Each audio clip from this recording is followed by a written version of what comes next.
Hey, what's up, people? I'm checking out Twitter and I come across Tariq's post.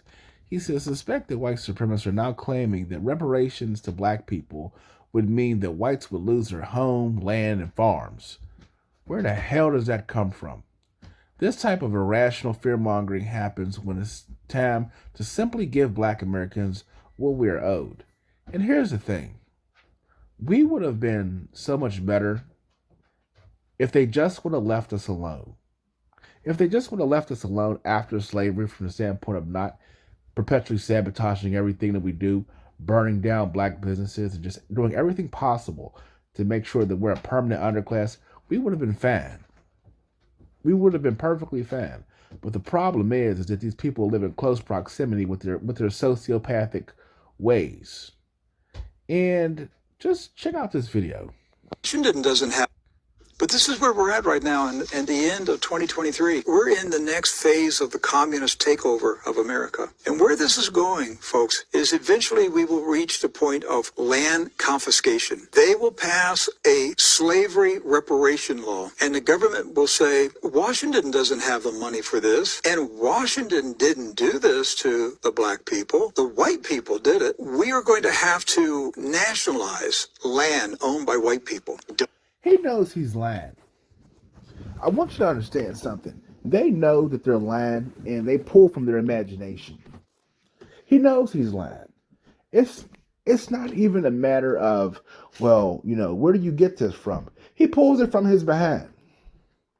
And what they do is they put this stuff out there because it gives them decent traction. It's like Lyndon B. Johnson said. If you can convince the poorest white man that he's better than the richest black man, that poor white man will empty his pockets for you. This is a cottage industry. So what happens is people like this will monetize it.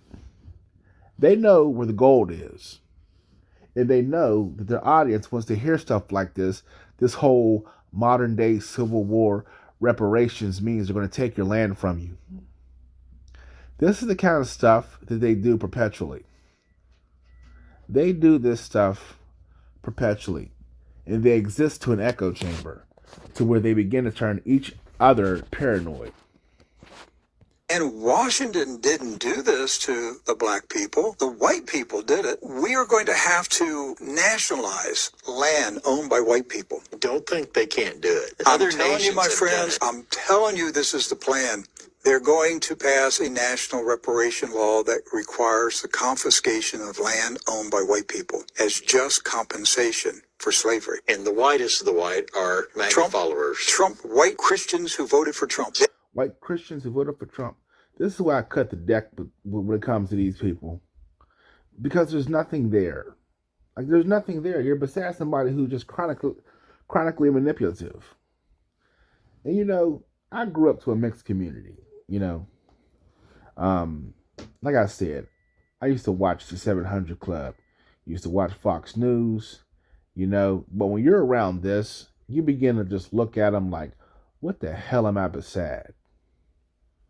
Because I don't even want to share the same space with these people. Really. And it's not that I've given up on God. I've just given up on these people. I don't see them as anything. Or shall I say, I see them as the opposition.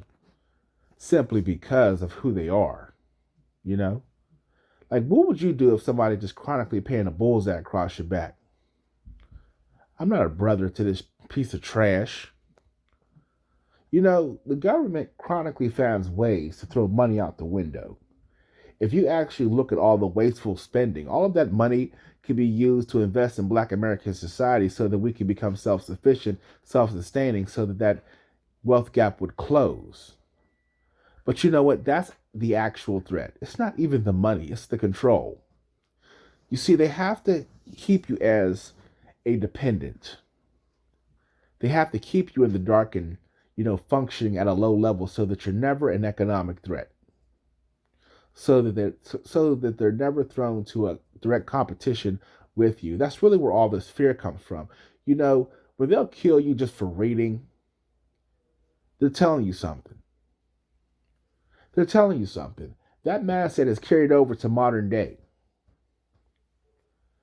So, yeah, I know what they're about. I know what they're about.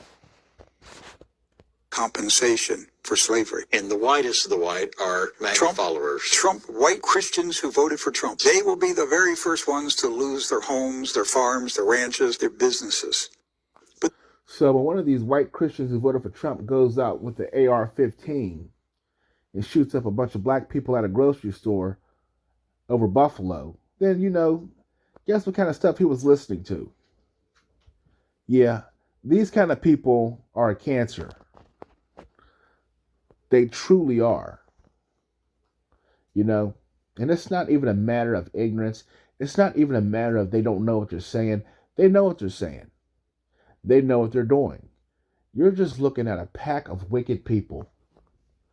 Long story short, some people I can understand. I can understand the whole concern when it comes to change. I can understand the whole concern when it comes to, okay, where's the nation going? But people who are just set in their ways, I have nothing for you.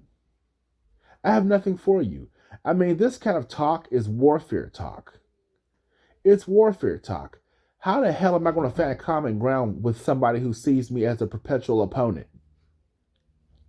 You can't. This is somebody who literally is the enemy.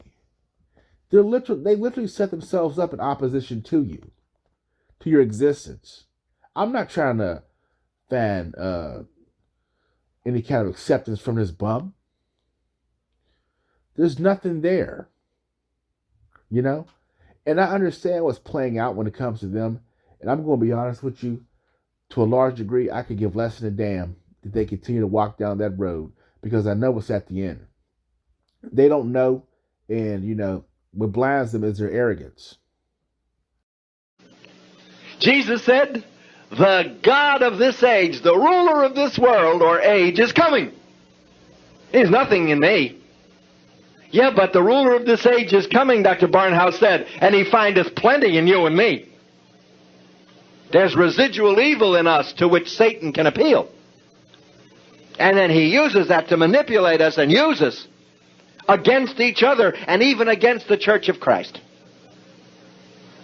Some of the worst damage done in the Christian church today is done by Christians who have yielded themselves without even recognizing it to Satan.